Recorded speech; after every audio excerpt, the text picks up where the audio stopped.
Jack Harper woke up with a splitting headache. His wrists were strapped to a cold metal chair, and a bright white light shone in his face. He blinked, trying to figure out where he was. The last thing he remembered was flying his small cargo ship near Mars. Then came a flash of light, and now this.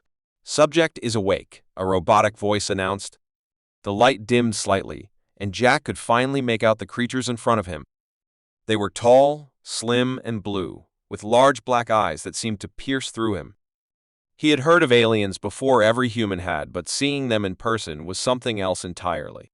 "Human," one of them hissed in a strange accent, "you are now a prisoner of the Exeltran Empire. You will answer our questions." Jack tilted his head, pretending to think. Nope, don't feel like it." The alien blinked, clearly confused. "You do not understand. If you refuse, we will make you talk." Jack smirked. "Oh, I understand perfectly. I just don't care." The alien turned to another one, who seemed older and more experienced. They whispered in their strange language, occasionally glancing back at Jack. He leaned back in his chair as much as the restraints would allow, whistling a random tune. Finally, the older alien stepped forward. "Human, we know you have valuable information. Tell us about Earth's defenses and technologies. If you cooperate, we might let you live." Jack raised an eyebrow. "Earth's defenses? Oh, they're terrifying. You wouldn't believe the kind of weapons we have." The aliens leaned closer. "Explain." "Well," Jack began, "we have space sharks." The aliens froze. "Space sharks?" "Yep," Jack said, nodding seriously. "Big ones, with laser eyes. They patrol the solar system, eating anything that doesn't belong.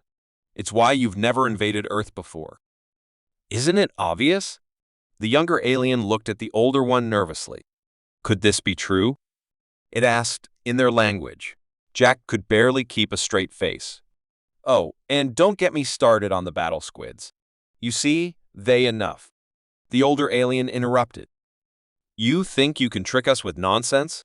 We will extract the truth from your mind." Jack's smirk faltered for a moment. "Extract from my mind? That doesn't sound very friendly." Before he could say more, a strange device descended from the ceiling. It looked like a helmet with glowing wires. The aliens placed it on Jack's head, and he felt a small jolt of electricity. "Let us see what secrets you are hiding," the older alien said. Jack took a deep breath. He didn't know how this machine worked, but he wasn't about to make it easy for them. As the machine powered up, Jack focused all his thoughts on the most ridiculous things he could imagine. A pink elephant dancing on the moon. A talking banana giving a speech to world leaders. A cat in a spacesuit playing the guitar. The machine hummed loudly, and the aliens stared at their screen, trying to make sense of the images flashing before them. What is this?" the younger alien stammered. "Is this human intelligence?" Jack grinned. "Oh, you're seeing my best ideas. Pretty creative, huh?" The older alien slammed its fist on the table. "Stop this. Show us the truth." Okay, Jack said. "Here's the truth. You're wasting your time." The machine buzzed louder, struggling to process Jack's chaotic thoughts. Meanwhile, the younger alien looked increasingly frustrated. "Commander, maybe the human mind is too complex for our technology. Or," Jack added, "maybe I'm just smarter than you." The commander glared at him. "You think this is a game, human?" Jack shrugged. "Well, I am having fun." Suddenly, sparks flew from the machine on Jack's head. It began to overheat, smoke rising from its wires. The aliens panicked, scrambling to shut it down. Jack chuckled. "Oops. Guess my brain broke your fancy toy," the commander shouted. "You will regret this." But Jack wasn't listening. While the aliens were distracted, he noticed a small control panel near his chair. If he could just reach it, he started wriggling his hands, trying to loosen the restraints. "Commander," the younger alien said nervously, "the machine's failure has triggered a system error. Security protocols are offline." The commander cursed in their alien language. Jack, meanwhile, had managed to free one hand. He quickly reached for the control panel and pressed a few random buttons. Alarms blared throughout the room. Red lights flashed, and the door behind the aliens locked itself. "What have you done?" the commander demanded. Jack grinned. "Looks like I just hacked your system." Oops. The aliens rushed to the control panel, but Jack had already activated the lockdown. They couldn't open the doors or access their computers. "Let me go," Jack said, "or I'll make things worse." The commander hesitated, then reluctantly released Jack from the chair. As soon as he was free, Jack grabbed a strange-looking device from the table, a weapon, maybe, and pointed it at the aliens. "All right, fellas," he said, backing toward the door. "It's been fun, but I think I'll be leaving now. You won't escape," the commander shouted. Jack smirked. "Watch me." He pressed another button on the control panel, unlocking the door behind him. Before the aliens could stop him, he slipped out and ran down the hallway. As he made his way to the hangar, Jack couldn't help but laugh. These aliens thought they could outsmart a human. Big mistake. Lisa Adams woke up feeling cold. Her arms and legs were strapped to a table, and the air smelled strange, like a mix of chemicals and metal. Slowly, she opened her eyes. The room was bright and sterile, with machines blinking around her. But it wasn't a hospital. The walls were too smooth, and the shapes of the machines were nothing like Earth technology. She wasn't alone. Two tall aliens stood by the machines, their thin bodies covered in silver suits. Their skin was green and slightly translucent, their heads too large for their skinny necks. Their eyes, big and black, didn't blink as they stared at her. "Subject 47 is awake," one of them said in a raspy voice. Lisa's heart pounded in her chest. Subject 47? What was that supposed to mean? She had been on her way home from work, driving through the countryside. There was a flash of light, and then nothing. Now she was here, wherever here was. "What do you want from me?" Lisa asked, her voice shaking. The taller alien stepped closer. "You are a human. We have been studying your kind for years, but you are different. Different?" Lisa repeated, confused. "Yes," the alien said. "Your biology is unusual. It carries something dangerous." Lisa didn't understand. She wasn't special. She was an ordinary person, working a boring office job and living a simple life. What could they possibly mean? The second alien pressed a button on one of the machines. A screen lit up, showing what looked like a glowing red cloud inside a small body. Lisa realized with a jolt it was her body. "This anomaly," the taller alien explained, pointing at the screen, "is unlike anything we have encountered. It is dormant, but its potential is catastrophic. We must analyze it." Lisa's stomach twisted. They were talking about her like she was a science experiment. "What are you going to do to me?" she asked. The alien didn't answer. Instead, they moved closer, holding a sharp tool that glowed blue.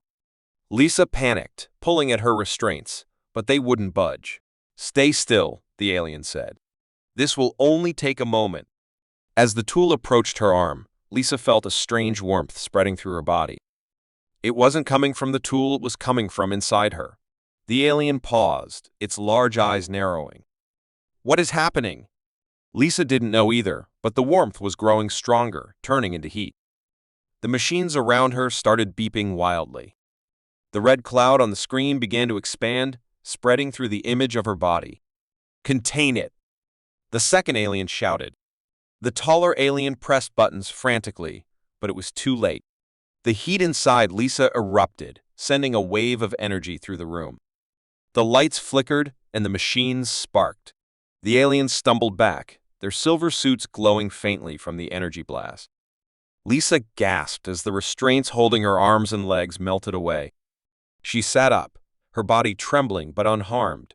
The aliens, however, looked panicked. "What have you done?" the taller one demanded. "I don't know," Lisa said, equally confused. The red cloud on the screen was now swirling violently, pulsing like a heartbeat. One of the machines exploded, sending shards of metal flying. The aliens ducked, hissing in fear. Lisa's mind raced. Whatever was happening to her, it was clear that the aliens couldn't control it. She didn't understand it either, but she knew one thing: she had to get out of here. She jumped off the table, her bare feet hitting the cold floor. The aliens tried to block her path, but another wave of heat surged from her body, pushing them back. One of them hit the wall with a loud thud and slumped to the ground, unconscious. The remaining alien stared at her, its black eyes wide. "You are a weapon," it said, almost in awe. Lisa shook her head. "I'm not a weapon. I'm just trying to survive." The alien didn't argue. Instead, it turned and fled through a door, leaving Lisa alone in the chaotic room. She didn't waste any time. She ran to the same door, her heart pounding. The hallway outside was long and dimly lit, with more strange machines lining the walls. Alarms blared, and the sound of alien voices echoed in the distance. Lisa had no idea where she was going, but she kept running. As she moved, the warmth inside her began to fade. She felt lighter, faster, almost like her body was adapting to her escape. Ahead, she saw what looked like a hangar with several alien ships. Lisa's eyes locked onto a small craft that looked simple enough to operate. She sprinted toward it, her bare feet slapping against the metal floor. Behind her, she heard the aliens shouting, but she didn't look back. She climbed into the ship, her fingers fumbling over the controls. Somehow, the layout felt familiar, like she instinctively knew what to do. The ship roared to life, and the hangar doors began to open. "Stop her!"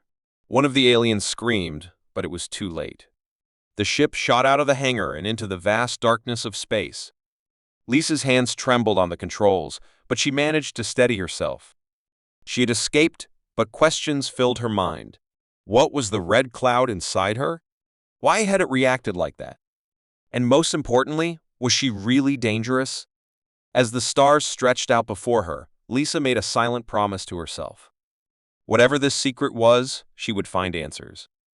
And if the aliens came after her again, she wouldn't go down without a fight. David Carter sat in the center of a large circular room, his hands tied behind his back. Around him, rows of alien figures observed silently. They were tall, their skin shimmering silver under the bright lights of the chamber. Their eyes were wide, unblinking, and filled with something David recognized: curiosity. He had no idea how he ended up here. One moment, he was asleep in his tiny apartment, dreaming of finishing his latest book. The next, he was yanked out of bed by a beam of light and transported to this alien courtroom. "Human," a deep voice echoed through the room. David looked up to see one of the aliens standing at a podium. Its face was emotionless, its gaze sharp. "You are on trial for the crimes of your species. Humanity has trespassed into our territory and disturbed the peace of the galaxy. What do you have to say in your defense?" David blinked. I think there's been a mistake. I'm just a writer. I don't know anything about galactic territory or peace or whatever this is." The alien tilted its head. "You deny responsibility for the actions of your kind?" "Absolutely," David said quickly. "I can barely take responsibility for paying my rent on time." The room buzzed with murmurs from the alien audience. The leader raised a hand, and the noise stopped. "If you refuse to confess, we will extract the truth from you by force." David's stomach dropped. Wait. There's no need for that. How about I explain humanity instead? Give you some context." The alien hesitated. "Explain?" "Yes," David said, grasping at straws. "You clearly don't understand humans. If you did, you wouldn't blame me for stuff I didn't do. Let me tell you about us. About who we are." The alien leaned forward slightly, intrigued. "Very well. Speak." David took a deep breath, trying to ignore the hundreds of alien eyes watching him. He thought about what he could say, how he could possibly explain the chaos and wonder of humanity. Then, he remembered his favorite stories, the ones that had always inspired him. "All right," he began. "Let me tell you a story." The room grew silent. "There was once a man named Neil Armstrong," David said. "He was just a human, like me. Not particularly strong or powerful, but he had a dream. A dream to step on the moon. The alien leader frowned. The moon? Why? David smiled faintly. Because it was there. Because humans have always wanted to go further, to see what's beyond the horizon. It took years of hard work and sacrifice, but Neil and his team made it. He became the first human to walk on the moon, and his words, "That's one small step for man, one giant leap for mankind," still inspire us today. The aliens whispered among themselves, their metallic voices echoing through the chamber. David continued. Then there's Malala Yousafzai. She was just a young girl who wanted to go to school. But in her country, some people didn't want girls to have an education. They tried to silence her, but she didn't give up. She fought for the right to learn not just for herself, but for millions of others. She showed us what courage really looks like. The alien leader seemed thoughtful now. Humans value bravery? Yes, David said, nodding. And not just bravery. We value love, too. Let me tell you about a man named Fred Rogers. He didn't fight battles or walk on the moon. He just talked to children, teaching them kindness and empathy.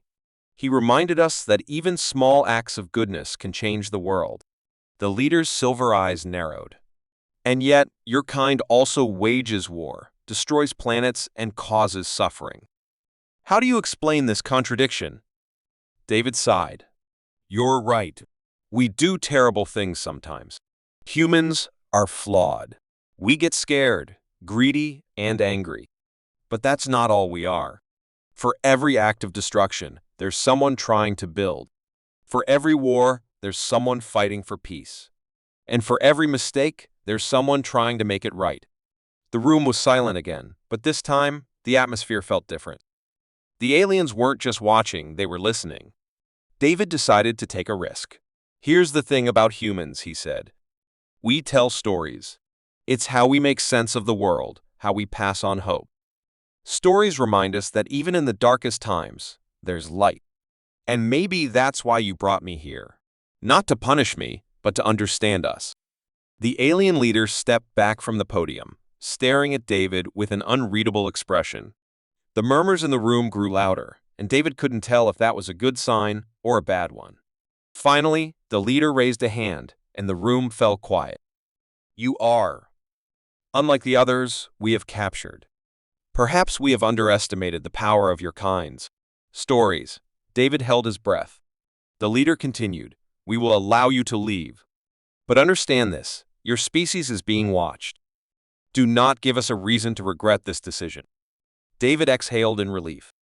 Thank you. And, I promise to pass along the message. Moments later, he was escorted to a small ship and released into the vastness of space. As the alien planet faded into the distance, David couldn't help but laugh. He was just a writer, but today, his stories had saved his life and maybe even humanity's future. John Miller had always lived a quiet life. He worked as a mechanic in a small town on Earth, fixing broken-down vehicles and minding his own business. He never expected anything exciting to happen to him. But that all changed one night when a bright light descended from the sky and everything around him went dark. He woke up to find himself on an alien ship, his arms strapped to a cold metal chair. His head was throbbing, and his vision was blurry. Around him were strange creatures tall, with pale, smooth skin and glowing eyes. They looked at him with interest, whispering in a language he couldn't understand. One of them stepped forward. It had a tall, angular face with sharp features. It stared at him for a long moment before speaking in a voice that was both cold and mechanical. Human, you have been selected for examination. Do not resist. John frowned. Examination? What's going on here? Who are you? The creature ignored him and moved to a console. We have been observing your species. Your planet has valuable resources, but you are a threat. You will help us understand why humans have resisted our dominance in the galaxy. John's heart raced. Threat? I don't know what you're talking about. I'm just a mechanic. The creature looked at him with amusement, then pressed a button on the console. A screen flashed to life, showing images of humans fighting soldiers in war, protesters clashing with authorities, cities burning. This is the behavior of your species, the creature said. Violence. Rebellion. You defy order. John shook his head. That's not all we are. Yeah, there's fighting, but there's also love, kindness, and the will to protect what we care about. You've got it wrong. The alien didn't respond, but began to connect strange devices to John's body. His mind raced as he realized they intended to probe his thoughts, to understand what made humans tick. He couldn't let them learn everything about humanity, about the fierce spirit that drove them to fight back, no matter the odds. Stop! John shouted, struggling against the restraints. I'm not your test subject. But the aliens ignored his pleas, starting their invasive process. John felt a cold pressure in his head as they tried to enter his mind. They were searching for his thoughts, his memories, but they would soon realize that humans were much more than they could ever imagine. A sudden surge of anger and fear fueled him. He clenched his teeth and focused on his memories of the hardships in his life, of fighting to survive in a tough world. The feeling of standing up for what he believed in. The strength that came from never giving up. He remembered his father's voice, "Never back down from a fight, son. The world may try to break you, but you stand tall and fight back." John focused on that strength, on that refusal to be controlled. The pressure in his head grew sharper, but he fought it, pushing back with everything he had. He closed his eyes and concentrated, willing his mind to overwhelm the alien technology. Suddenly, the room went dark. The strange hum of the devices stopped. The restraints on his arms and legs loosened, and he was free. The aliens were stunned. They stepped back, looking at each other in confusion. How is this possible? One of them said, its voice shaking. John stood up, his hands shaking, but his resolve stronger than ever. He didn't have all the answers, but he knew one thing for sure. They had underestimated humans. They had underestimated him. I'm not going to sit here and let you do whatever you want, he said, his voice steady and full of anger. You might have all your fancy technology, but you don't know what it means to fight, to survive. The aliens seemed to realize the gravity of their mistake. They had believed that humans were weak, easily broken, but they had just learned how wrong they were. John moved toward the nearest alien, grabbing one of their tools off a nearby table. It was a sleek weapon, glowing with energy. He didn't know how it worked, but he didn't care. He needed a way out. He pointed the weapon at the aliens. Stay back, he warned. I don't know how to use this thing, but if you come any closer, I won't hesitate to pull the trigger. The aliens exchanged nervous glances. They had underestimated his spirit, his willingness to do whatever it took to survive. He wasn't just a mechanic, he was human. And that meant he was capable of more than they could imagine. One of the aliens stepped forward slowly, raising its hands in a peaceful gesture. You do not understand what you are doing, it said. You cannot escape. You cannot win. John's eyes burned with defiance. I'm not trying to escape. I'm going to make sure you understand that you can't just take over whoever you want. Not without a fight. He fired the weapon, not knowing if it would work, but hoping it would. The shot struck one of the alien consoles, sending sparks flying and triggering alarms. The lights in the room flickered, and then went out completely. He didn't wait to see what happened next. He sprinted toward the nearest door, using the weapon to blast it open. As he ran down the corridors of the alien ship, his heart raced, but his mind was clear. He had to get back to Earth. He had to warn humanity. He didn't know what the aliens were planning, but he knew one thing: the fight wasn't over. Humans had always fought back. No matter how powerful the enemy, no matter how dark the situation, they would always rise. John Miller wasn't just a man. He was proof that humans would never give up, no matter the odds. And that, the aliens had just learned, was the most dangerous thing of all.